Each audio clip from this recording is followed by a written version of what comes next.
The Dracut Candidates Night Committee's goal is to provide the Dracut community with an opportunity to understand the candidates' views so that you, the Dracut voter, can make an informed decision when you vote on Tuesday, April 30th.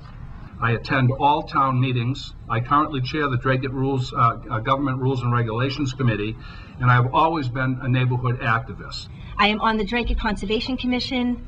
I serve as president of the Library Foundation. I've been president of the Rotary and Dracut Rotary, and I'm currently a member. And I also volunteer at the Dracut Scholarship Foundation, as well as being a sponsor. We've cut back on our schools too long, and our schools are suffering. It has been an honor and a privilege to serve all of you on the Board of Selectmen for the past 3 years. This is a challenging time for us and our children. My name is Gil Mason. I think Dracut needs a change. I have been a registered nurse for over 30 years, working in the field of maternal child health, and I currently work for 23 years at Lowell General Hospital in the labor and delivery unit. We've got a new high school coming. We're going to buy a new town hall for $8 million. No one's taxes are going up, no override.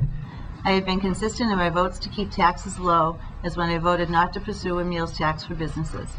Starting with the bio, I'm a retired police officer who moved to Dracut some 40 years ago from Lowell. I married a Dracut girl named Susan Brissett. I am the parent of 2 school-aged children. I'm a Vietnam-era veteran, a homeowner, and a taxpayer. Dracut has continued to prosper despite a severe recession that began in 07 when I began. And we've made it through, and we're going to cure this education problem. This year, we've tried something different and reached out and invited a Dracut High School student, Zach Durkin, class of 2013, to assist us in formulating some of the questions for the school committee candidates only. Education is a passion for me. It's my lifelong career. It's something I've wanted to do from the very beginning. I knew in 8th grade I wanted to be a teacher. My 3 children have all attended, graduated Dracut schools. My youngest just graduated last year. She's in college currently. My son graduated in 08. He's in Saudi Arabia currently. And my oldest daughter graduated in 94. I'm a teacher. I'm an educational administrator. I come from a long line of educators in my family, both sides, both mine and my husband Michael's. In private practice, I'm a clinical social worker as a licensed alcohol drug counselor in the town of Chelmsford, 6 Courthouse Lane, and I work with young adults with substance abuse problems and people with other maladies. I've had some serious concerns for the last few years about the lack of funding for the Dracut school system. And last year when we laid off 53 teachers, which are the backbone of our educational system in this town, I became phenomenally concerned. Probably the most challenging time that we have is right now. And of the 4 years that I've spent on the Dracut School Committee, this certainly is the most challenging time. I don't think that we have given education a priority in Dracut that we need to, and I don't believe that the residents of this town don't think that education is a priority. Currently we're involved in working very, very diligently. I think we have a board that's going in the right direction, and hopefully we can get this budget to a point where it'll be feasible for the current students, the administration, and obviously for the taxpayers. First of all, I retired from the police department 4 years ago, and I took an administrative position with an organization that represents law enforcement professionals such as probation officers, corrections officers, police officers, and dispatchers. I currently have nothing to do with the Dracut Police Department, and it's the town manager that negotiates the contract, and he then brings the contract forward for approval with the Board of Selectmen. I mean, we have Bob Cox, whose son is on the police department. That should not prevent him from being a selectman. We have John Zimini, who works for the state in the housing area. That should not prevent him from being a selectman.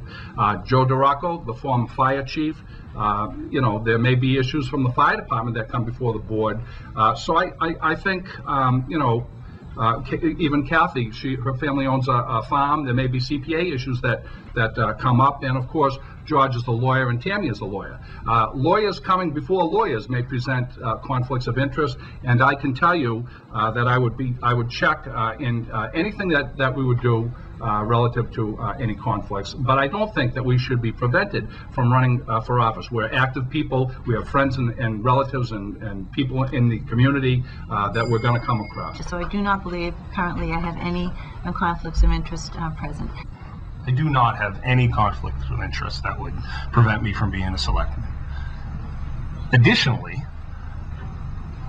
I own my own business, not in this town, so I don't have to worry about a license from the town. I don't have family at the moment that have any businesses in town. I don't have to worry about conflicts there. In addition, during my campaign, I am not taking any contributions. So there is nobody that I will owe anything to if I am selected for the board. So it really isn't a question about their conflicts. You're asking me if I have a conflict, correct?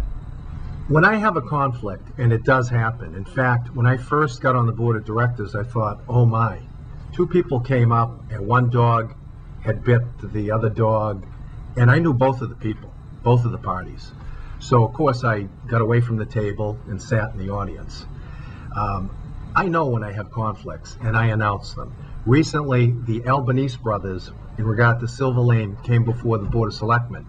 I announced that I had a conflict because I was going to be engaging in a lawsuit against the Albanese brothers, and I went and sat in the audience. An attorney on behalf of the Albanese brothers asked that I make a decision. He trusted my judgment to be fair, and in fact, I found that his client was entitled to the special permit. I might add that I was slandered by somebody in regard to that, who said that I represented the Albanese brothers. I announced that. I did not. I actually said I was going to sue them. So when I have a conflict, I acknowledge it, and I get out and sit in the audience. And I might add, when Selectman John Zimini has a conflict, he does the same thing. And that's the proper thing to do. I can think of no reason why I would have a conflict of interest serving on the Board of Selectmen. I have been asked many times as an attorney to sue the town of Dracut. I have always refused. In terms of budgeting, I am an administrator in a program. I've actually been an administrator, that's a tongue twister, an administrator in 2 separate mental health and substance abuse programs for the past 10 years or so. In terms of what I bring to the board, I think I bring experience based on my own profession, but also I rely heavily on the compatible and the cooperative business at hand through the selectmen and through our town manager and through our council, town council. I am an attorney. I passed the Mass State Bar. I've been licensed to practice not long, since June of last year, but prior to that, I have a lot of life experience. I've owned a convenience store in town. I've owned a heating and air conditioning business in town. I owned a pizza and sub restaurant in town. In Lowell. At this point, I'm an attorney. I have worked hard my entire life. I have done well. I have struggled. I've realized what it takes to live within a budget. It took me a long time to learn, but I've done it. As a selectman, I will work harder than any selectman on this board. I will fight for the citizens of Dracut because I'm a hard worker and I want to make a difference in this town. The gentleman who was procured the price, which was less than the assessed value of the property, took exception to it, and he filed a lawsuit against the town of Dracut. And the gentleman's name is Peter Flynn. He's recognized as one of the foremost experts in land takings in Massachusetts. I just happened to have a case pending in the Superior Court with that same law firm, with an attorney in the firm named Jason Ciopa. So the legal world's kind of small. And there's been settlement discussions ongoing in that case, and I think it's probably going to be resolved. Attorney Hall is an expert in real estate law. I consider myself to be an expert in litigation, a lawsuit type law, both criminal and civil. In the last 20 years, more civil.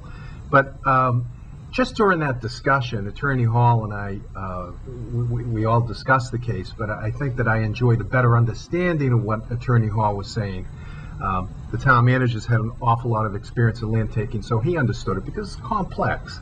But just in that instance, I was able to give something to the board that, the taxpayers I think we're well served in that instance. As an attorney for 10 years, I've run my own law practice. I've been my own accountant. I've managed my own law accounts as well as IOLTA accounts, which are mandated by the American Bar Association, and I've kept my accounts balanced. I am also the guardian of 27 people, and for most of those people, I manage their funds. I'm either their representative payee, receiving their Social Security and other checks, paying all of their bills, or I'm the conservator of their estate. So I manage their bills. That's 27 people, including my own household account and several accounts I have at my law office. I also am very experienced in real estate law, conveyancing, as well as taking property law. We've taken a considerable amount of property law classes in law school. I've taken classes since law school, so I do understand a lot about property law, but I would always defer to the town attorney, who I believe is an expert, as Jim Hall is. In fact, he's done all of our real estate transactions of our household, his law firm, because they are wonderful and an expert.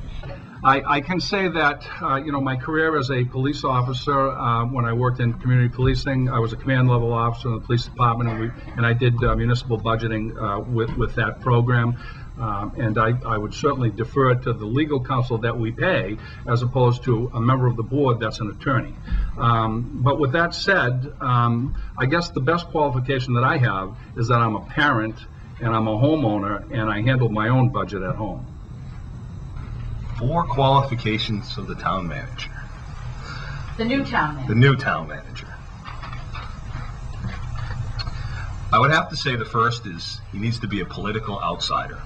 Somebody that has no ties to this town, or very little ties to this town. Not somebody that we all, it's like we give somebody a job just to, because we know somebody. I think he needs to be a financial manager. I think you need to have at least a master's degree, if not higher. I think he needs to have passion. I think in order to get anything done in this town or anywhere else, you have to care about what you want to do. Well, our town charter provides that somebody has to have 5 years of serious administrative experience in the public sector to be a candidate for the town manager. So we couldn't hire somebody right out of college if we wanted to. It's prohibited by the charter. Journalism. How many town managers could survive a political environment like Dracut's? Politics in Dracut has a reputation of being a bit of a blood sport. That's kind of calmed down in recent memory, particularly in the last year. The chairwoman has conducted the meetings well, and the board members seem to get along better than they historically have.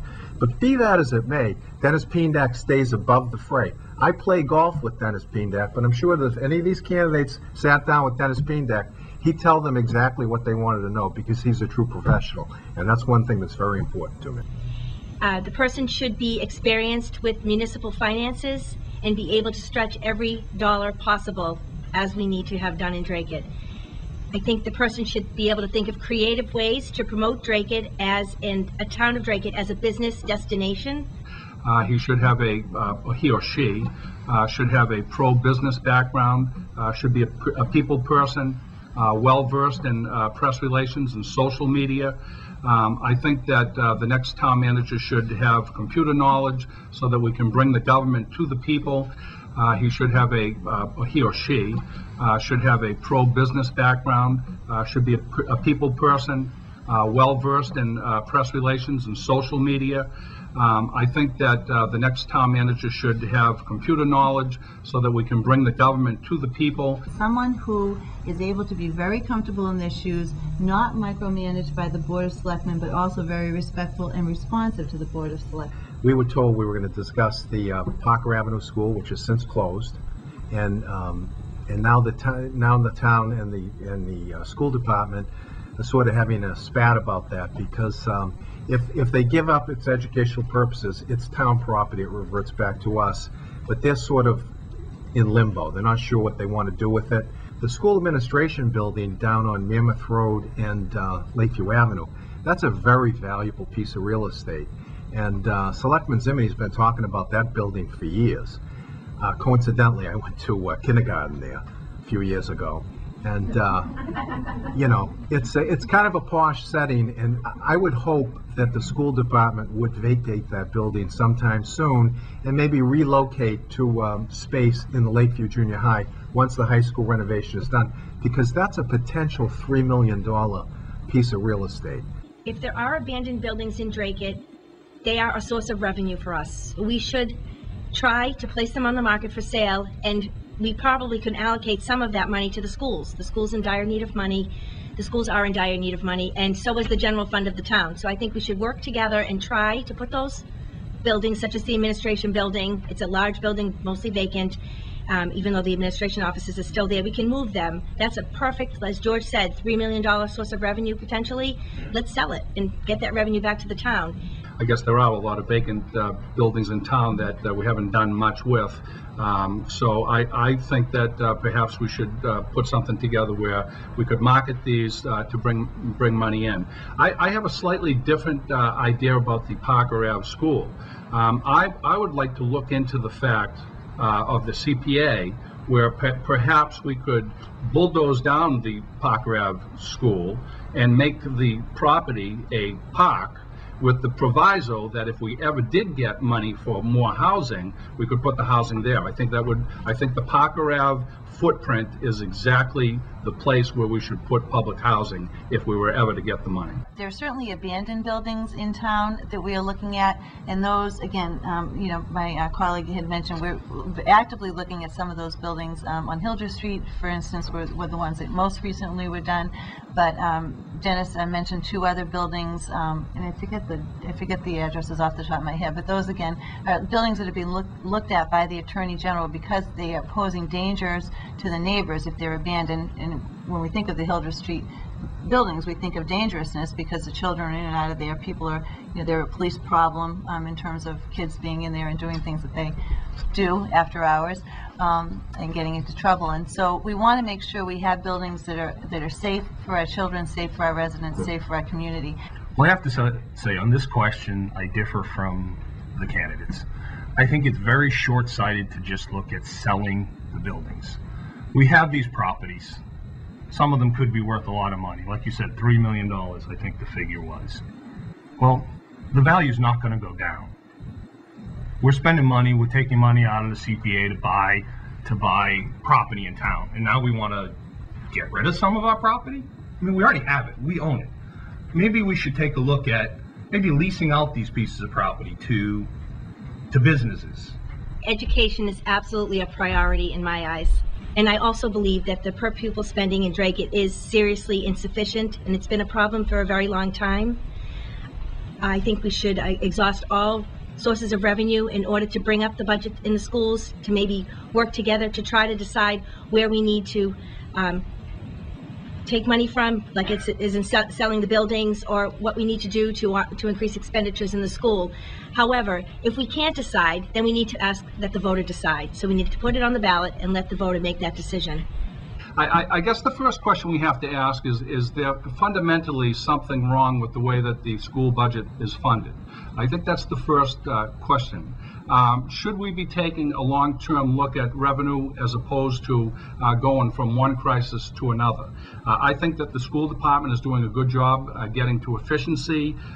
They're getting rid of their older buildings. They're more energy efficient, and I believe that the employees have gone to the GIC to save the town money.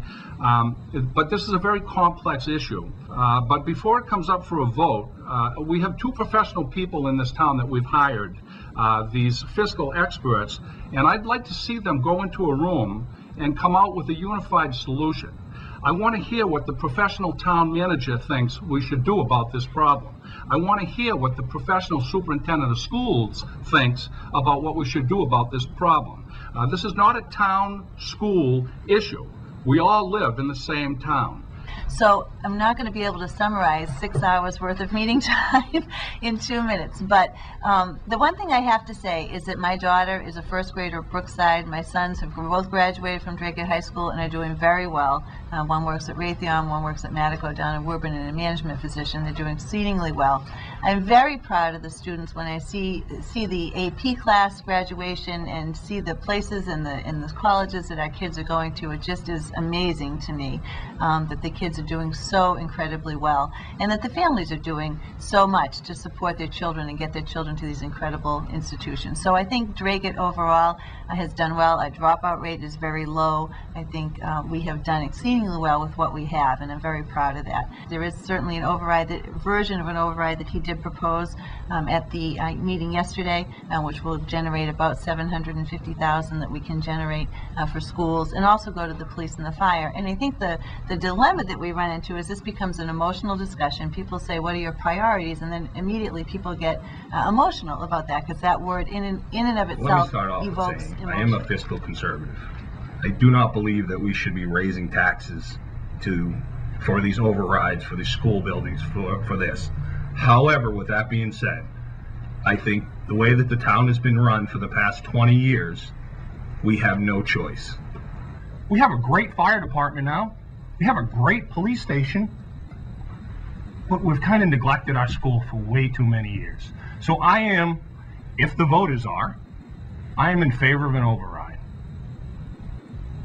But only one override. We have to fix the problems that we have in town. We cannot allow override after override. We have to bring more businesses into town. We have to fix our tax base. We have to help our residents. But at this point, I don't see any other choice other than to give them the money. They need it. Our kids need it. Education is a huge priority with George Malieris. My father made it a huge priority with me because he got me some construction jobs. I was a mason's tender and I worked on an asphalt team throughout high school. And I realized I didn't want to do hard physical labor for the rest of my life, so I started hitting the books. My oldest daughter, Zoe, has been accepted at numerous prestigious colleges, including NYU, Fordham, and the Newhouse Communications School at Syracuse. She went to Dracut High School, the Campbell School, and all the schools in between. My son, Ari, is a sophomore. He's an honor student. He's never received less than an A, something his sister Zoe can't say. So education is absolutely a priority in the Malieros household. On the high school, we spent $36,126,888 last year. On the vote, we spent $3.5 million. We exceeded net school spending by $681,000. Those are facts. Beware of some people in this community, one of whom shaking his head, who put out these statistics. Let me tell you something else. Ni hao means how are you? I learned that from my daughter Zoe because she teaches Chinese. She takes Chinese from a woman from China at Dracut High School. They didn't have that when I was here. Okay, well, it's obvious that we do need to find new revenue, and I would like to look into the economic perhaps hiring somebody that could do some economic development for the town. It just doesn't seem like we do much with that. Now, the last time I was here a couple of years ago, I think the subcommittee for the selectmen had only met once in 4 years on their economic development committee. I know that Kathy has probably been there much more since then. But you know, the situation with Dracut is we're kind of landlocked, and there's only so much business that will come to town, and then you have the other side of the coin where people want Dracut to stay rural. So we have to find some type of little widget factories that will locate here that won't impact the school system as much as you know we would like. And perhaps I think if we hire a professional economic development person, it would help us to promote the town. So I guess one of the things that I would like to see maybe happen is talk to folks that are in the grant writing community. Certainly I've been active in the mental health and substance abuse profession for many, many years, and we survive on grants. When I had a brief discussion about a grant writing position that would fund itself basically through commissions on the school department side, when I mentioned it to Mike McNamara, he felt that they had researched that in the school department side, and it didn't prove to be particularly fruitful. But I'm wondering if that isn't if that has not changed on the town side, so to speak. If there isn't someone who has municipal knowledge that would be willing to do that, certainly part-time, but someone who's computer savvy and can come into the town hall and look for private industry grants that we could use for maybe small things, but it could work in terms of technology repairs, in terms of small repairs, different things that are in place in town. We need to bring more business into this town. We need to be more business friendly. We need to reduce the burden on the taxpayer of this town. We're at a 90-10 split right now. We need to offer incentives to business to get them into this town. Because we can't look at what's going to happen this year or next year. But 5 years down the line or 10 years down the line, if they would have done this 10 years ago, 15 years ago, we might not be in the situation right now where we need an override in order to support our schools. Thank you for asking this question. Sewer. If you look on the town website, which is pretty good, I might add, and look at the 1999 capital plan that was drafted at a large cost, and it was a great effort. One of the things they mentioned that's buried in there is that we could encourage commercial development if we extended the sewer to the commercial zone. That still hasn't been done. The biggest commercial zone that's developable right now is at the Brock's property, and the Brock's plan, according to Steve Brock's, because I've spoken to him on a couple of occasions, is that when they run out of gravel in the pit they opened up about 5 years ago, which is going to be about 30 years, they're going to develop a light industrial park, the kind that's adjacent to the Lowell connector where you get your speeding tickets if you go more than 50 miles an hour. But all kidding aside, I asked Mike Buxton why we hadn't extended the sewer out there. That's the last area that's going to get sewered, and he said, well, generally speaking, we don't provide the sewer for the businesses. Well, it's sort of like what came first, the cart or the horse. Without the sewer, there's no development. So I want to try to encourage Steve Brock's to work with the town. We'll put the pipes in, we'll get the sewer, and we'll get ourselves some light industry out there. That's what we need. We need a town manager that will help promote and bring business to Dracut, promote Dracut as a business destination. We definitely need big business in Dracut. Let's make it easier for the businesses to negotiate through the boards in our town. They have a very difficult time going through zoning, planning, conservation. Let's make it easier. Let's make the goals of the boards a little bit more clear with business and allow them to come through Dracut.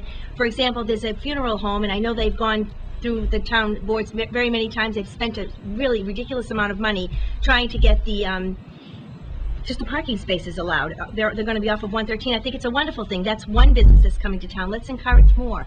We almost had a Walgreens. Maybe that wasn't the best location, but let's try to find them an alternate location. Maybe where the administration building was, or where the Civic Club used to be. The school budget.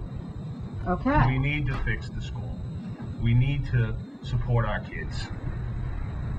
You all I would say Gil's absolutely right. I mean, if you were watching TV last night, you saw the dialogue, and there's a couple of different Dracuts. There's a very new Dracut that's east of Bridge Street, and there are a lot of large homes there. Some people call them McMansions. And then there's the Dracut I grew up in, 16 I Street, Bouchard Avenue. When you're a selectman, you have to represent everybody. And there's some people who can't afford a tax increase. But last night, Dennis Peendak came up with yet again a brilliant idea. He said, maybe we could end our involvement in the CPA program. Controversial as it is, there's $5.5 million in the kitty for projects for the CPA. Maybe we can end it, save the town $750,000. Take that, give $550 to the school department, together with the $4 he's already given, they're up to $950,000. They're looking for $1.3 million originally. There's another extra $500,000 in state aid based on the governor's budget. We're going to get $250 of that because we have to give some to the Aggie school and to the Volk school. So there's $250. You add that onto that, we're up to 1.2 million, just 100,000 short. But the question is, do we give up our involvement in the CPA program? And I'll yield because we agreed a minute apiece on this. The question is, what pressing town issues would you like to tackle first and have a discussion? Gentlemen and women. I do think it's right. I mean, I think the school department issue is certainly the biggest and the most controversial at this particular juncture, and I think it's all because of budgetary and economic issues. Certainly, that we talked about the other night, and I don't want to rehash everything we said, but the unemployment rate in Dracut is 6.6%, which is it's a number that is problematic for sure, and that's people that are employable. There's certainly people in Dracut that have lost their jobs and are not looking for work any longer, or people who are underemployed or working for cash under the table because they can't find a job that's considerable to or equal to what they were making before. And maybe we can, I'm sorry, I don't want to interrupt you. Maybe we could also write some kind of exception for those people, those 6.5%, the ones that are truly struggling. Maybe we can, take that out of the override. Maybe there's a way that we could take a look and say, all right, is there a way these people that are struggling in town, maybe we can waive it, based on a petition. 25% of our students were on free and reduced lunch in the school system. That's a huge number, and that number is increasing. So it is not to say that we certainly are Andover and Westford, and again, I think the geographical issue, we're probably not going to attract large businesses. I think George is right. There's our businesses that certainly come to town. I was thrilled to see the old Wahlberg turn into a plaza. I'm hoping that landlord will get tenants to fill that building. Yeah. So, I mean, I think that's, pressing right now. It's really difficult to isolate just one, but I would have to say that on the top of my list right now is it's an issue that just needs to be resolved and resolved quickly, as it's gone on for too long, and that's the choosing of the Dracut town manager. And right short of that is the issue with the schools. The issue with the schools has gone on for years. Even when my children were little, the schools never had enough funding, and I think it's really high time that we look at that. And I will be a proactive candidate, and I will look at that, and I think that's something that we have to make it a priority, as well as the town manager issue. I think they're almost neck and neck. There's also the issue of the health insurance. So there are a lot of issues pressing. There are too many actually at this time. Talking about the Proposition 2.5 override. Now, I was never very good at math, but I don't quite follow George's math, because he's got us just up to about a little bit short of level funding in the school department, and I don't think that's what anybody's looking for. But on the other hand, I think that there are a lot of questions that need to be answered. Again, the first amount is how much do you want on this override? I've heard $400,000. I've heard 1.3 million. I've heard 2.9 million. Now, I want you to know that I have always been a friend of the school department. I sat on a search committee for my daughter's principal when she was hired. I actively wrote a letter to the editor in favor of the Dracut High School renovation. I co-chaired the Dracut Lowell Technical High School committee that resulted in a positive thing for that. That thing's very... I just want to say one final thing. I got my figure, Tony, from the superintendent, the 1.3 million. Right, 1.3. And they got the other figures right, from that's Dennis what Bean. That's what it'll bring them to level funding, correct. Yes. I just want to say one final thing. I got my figure, Tony, from the superintendent, the 1.3 million. Right, 1.3. And they got the other figures right, from that's Dennis Bean. That's what it'll bring them to level funding, correct. As a lifelong educator involved in the classroom, certainly curriculum issues, I've lived with them. I taught elementary school up through grade 6 for about 15 years. I was a principal of an elementary school, kindergarten through grade 6. I spent 17 years as a principal. I know the legal issues. I know the finance issues. I don't think there's anything in education that I don't have some experience with. First of all, I have a master's degree in education, curriculum instruction, and I have a certificate in elementary education, which certifies me both in Massachusetts and New Hampshire to teach anywhere from 3 years old up to, well, I guess you can be 21 when you graduate from high school. So I have that educational background that allows me to plan instruction and understand what teachers need to go through to plan appropriate instruction for all types of students. I'm now an educational administrator, although there are moments I certainly would prefer to be a teacher again because I miss the kids. But as an educational administrator, you have to make decisions about how you're going to use your resources and the budget that you've been given by your school and by your particular district. Let's see, I have a master's degree in clinical social work, which was 4 years of tough work. I went back to my later years. I also have a bachelor's degree in human services and one in criminal justice. So I know school. My family's educated, very well educated. Education's a big thing. Legally, I've been a policeman 34 years. I try to lead by example. I'm not the in-your-face type of guy. I lead by example. I have, and the rewards for that are the children I have, and their abilities, their passion for life, and they're just great kids. I have a practice where I work with amazing people that are mothers. They've been through their own losses.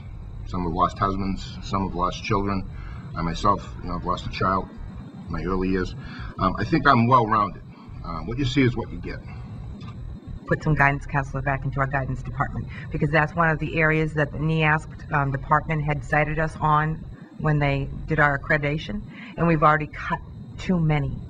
I have to concur, and I don't want to be redundant, but absolutely, guidance, adjustment, we've lost some good people. I'm in the type of work where I work with guidance counselors. I work with troubled kids, and I have to talk to guidance counselors every day, 3 days a week. Yeah, they're worth their weight in gold. I mean, a lot of kids, a lot of young adults, they have, their home lives are what they are, but they find solitude, they find a beacon sometimes going into a guidance office and having a good connection. I've seen it right here in this town. I mean, I could tell you 10 stories of kids that have left here and have succeeded very well. So last year was a big hit. It was very painful between laying off that many people and educators, paras, and we did bring some back, but irregardless, it hurts. It hurts to be on a board and then leave a meeting and knowing people just got their layoffs up and they're looking at you like, do you feel responsible? I felt responsible. Closing the school was a very tough thing as well, and it's probably the hardest thing I've done in 6 years. Well, in order to maintain the NEASC accreditation, there are certain standards that we have to meet. The school system, the community must meet certain standards, and we went through a very rigorous accreditation process that led to full 10-year accreditation going forward.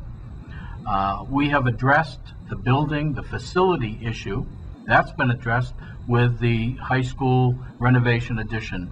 However, we fall very, very short when it comes to the idea of staffing levels at the high school. When I see, and I just came from the cafeteria before we came here, Mike and I went over there, we had some spaghetti supper. Jekka was there, make a small donation and just be part of that. To lose that, we just lost a woman, she just passed away, and I don't mean to politicize this at all, but Julie Bovier, who worked, and I know most people know her.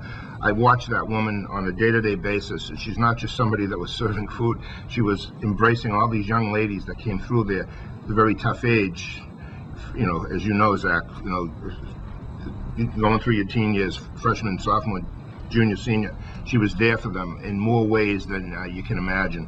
I would never want to privatize the food service. I don't care how much money it saves. I don't think it saved the money. First of all, we have a guy over there that just impeccable with numbers, and he does a good job. A lot of resources, hidden resources that parents don't even know they have when the kids go off to school. They should feel secure knowing there are people that are watching out for their kids and giving them advice and being there for them, being role models. The people that work for us, whether they be teachers in the classroom, administrators, and as Mr. Miles said, cafeteria folks, custodial, those are the areas that I see as potential privatization areas. However, I would not be in favor of privatizing either the cafeteria or the custodial staff, because those are people that work here in Dracut. Those are Dracut residents. I believe of the 23 bus drivers that North Reading employs, all but one is a Dracut resident.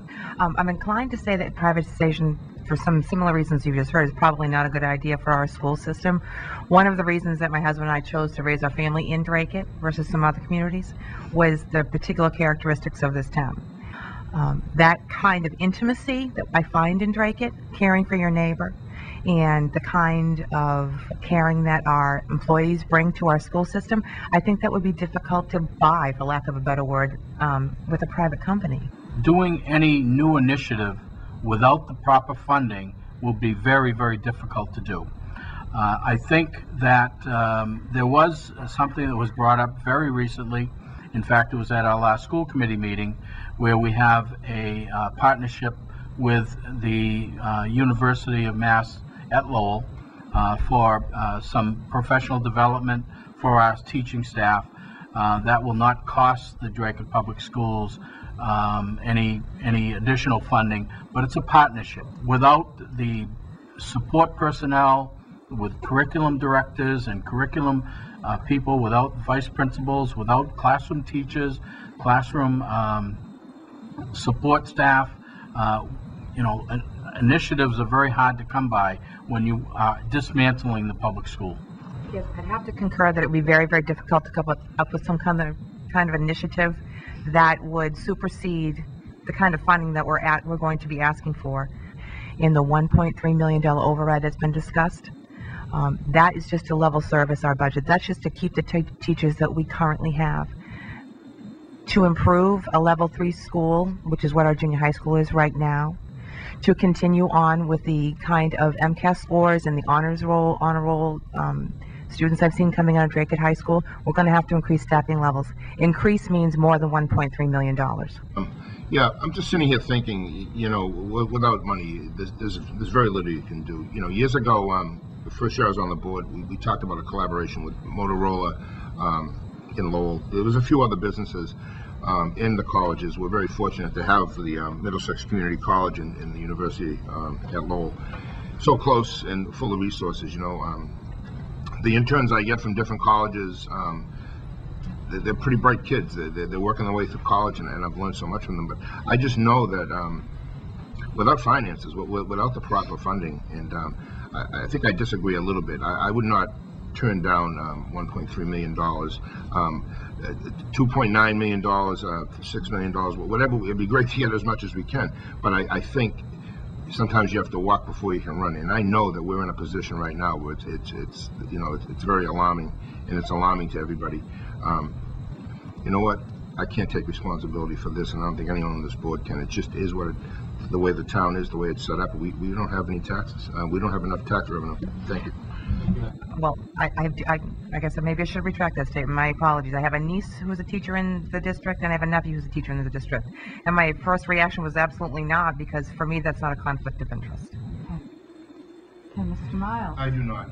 When I first ran, again 6 years ago, that was one of the things I ran on. I thought there was a lot of nepotism going on. There was a lot of people, of sisters and brothers, and everybody was working. One of the first things I did when I ran 6 years ago was I decided not to take the benefits, insurance benefits, and I had them with the police department. But guess what? I didn't have to pay for them if I took them with the town. So I saved the town $8,000 a year, and do the math. It's a few $1,000s. I don't have anybody in my family working for the town. I do get summer jobs for kids. That's part of what I do.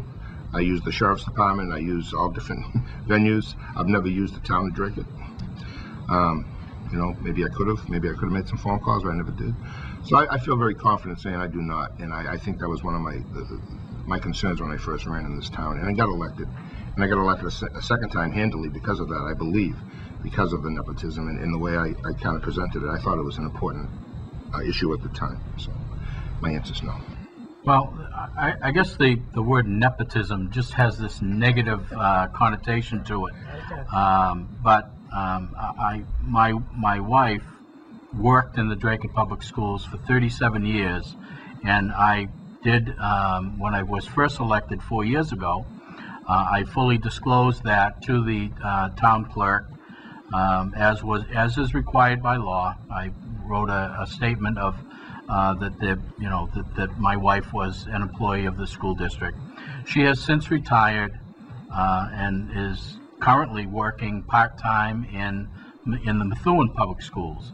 And honestly, and I think it's a loss for the Dracut Public Schools because she is an absolutely wonderful, wonderful elementary reading teacher. But it wasn't worth the idea of having a conflict of interest. After she retired, she did help the district out at the request of Superintendent Scott, who asked her to stay on as a Title I director for 1 year, which she did. And like I said, she's a wonderful, wonderful teacher, and it's fortunate that she is now working in the Methuen Public Schools, but so much for nepotism. We have a superintendent now who is by far, most of us have seen him in action, and we know what we have. He certainly has a good rapport. I think there has to be communication is another thing. Without communication, where are we? If we can't communicate, if everything's bottlenecked and no one's understanding and it's filtered, if we're getting nowhere. We need communication, and I think again, Stephen Stone is a good communicator. The resources that I think our teachers need in the classroom are instructional supplies. I've been on the school committee for 4 years.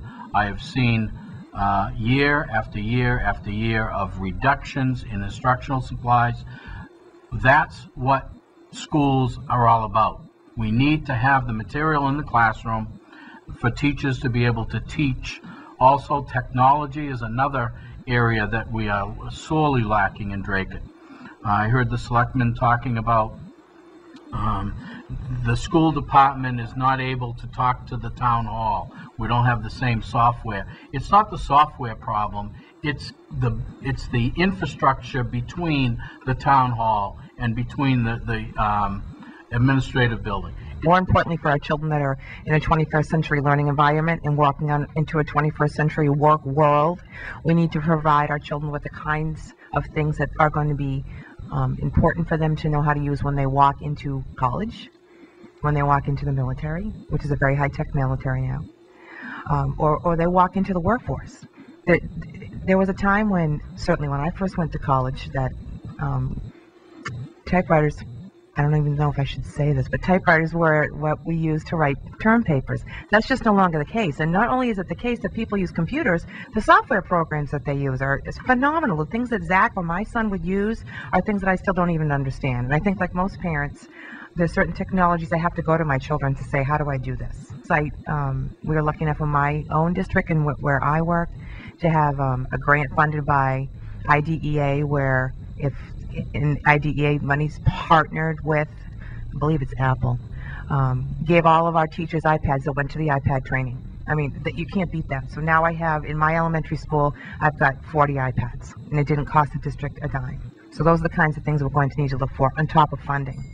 Within the last 2 weeks, I attended a meeting.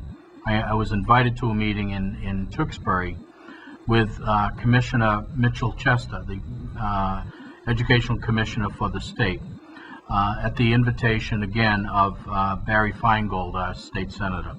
And the topic was solely about the tech schools and their funding levels versus K-12 schools. Tech schools are now recruiting students. They are interviewing students to see if they are appropriate to go to a tech school. And that became, it's not just a financial issue, it's selective recruiting. So I think it's something where we do need to have a change in that formula so that the tech schools have the same constraints of Proposition 2.5 that the public schools have. I would have to concur that there's an inequity in the way the technical schools are funded and our current funding in Dracut. For me, so much of what we do as leaders in communities depends on collaboration. And in this particular instance, we need to start collaborating much more intimately with our elected officials at the state level, our state senator, our state representatives, and bring forth those kinds of concerns to them. And they need to help us work with the law and changing it to reflect our new needs. However, we do need to reflect the fact that public schools are suffering at a time when technical schools may be able to share the wealth a little bit more, and we need to find a way to fix that formula. Behavior issues are also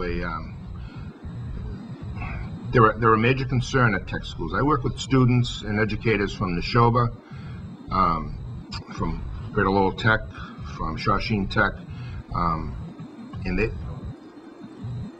their behavior policies are a lot different than ours. They won't take some students because of their behavior, as gifted as they may be. I think that's a major concern. Financially, they're in the driver's seat. They get a lot, and like you said, it's like a 2 or 3% raise every year. While we're going, we're staying at a level funded, or as a result of being level funded, we're going backwards. So it has to be something that has to be done.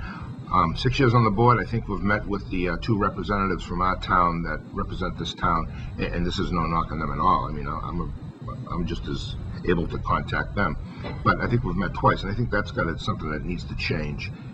You know, I've been on this board for 6 years, and I've very, very limited time with any of our state rep or senator who just to me has been invisible, and I think it's time that's got to change. Barry Feingold, I may not agree with his politics, but I certainly agree with his hard work ethic. He's a immense worker, and I think he's really stepped up. He alone has stepped up and offered us a hand and shown us some opportunities. Thank you.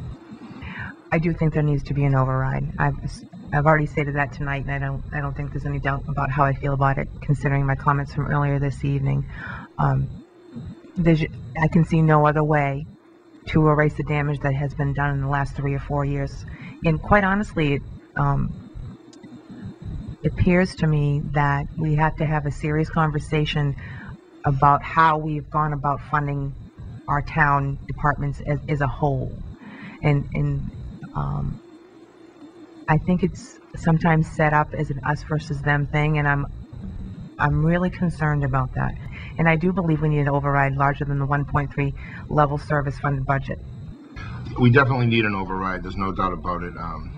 You know, we're not going to get anywhere without one. We'll be in dire straits, plain and simple. I think what's going on with the municipalities, and I'm a municipality type of guy. I mean, I've worked in the city of Lowell for 34 years, and you know, contracts are what they are. Sometimes you get a good one, sometimes you don't. I've gone 6 years without a contract. I understand it's very difficult, but I think we're in a position right now where this is the first time in my 6 years we've spoken up to the town manager, and I'm not casting any dispersions on him. He's a very good town manager, but we've never spoken up. We've taken what they've given us, so I think it's a must. I will definitely be supporting an override. My only concern, and it has to be a concern, not only am I a school committee member, I'm also a taxpayer and a citizen of the town of Dracut. And I've lived here for 25 years, and I plan to live out the rest of my life here. But I'm also concerned about, what if it doesn't pass? Then what? I'm not going to put all my eggs in one basket and just go for it broke because people are telling me, oh, this will happen, this is definitely going to happen. Maybe it will, and I hope it does, but I also want to make sure if it doesn't happen that we have an alternative plan, because we're going to look pretty damn foolish standing out there shaking our heads saying it didn't pass. Are you kidding me? It lost by 17 votes? No. I guess I've been very, very vocal about this particular question. It's not anything that any school committee member or any elected official wants to do is to propose an override. It's political suicide. However, I've always considered myself not to be a politician, but to be an educator who happens to be on the school committee. If the town does not have the revenue, and the town manager and other sources have said we do not have the revenue, then there is no choice. We have to present an override to the residents and share the cost of a proper education for our students. We have gone too far. It just has to be done.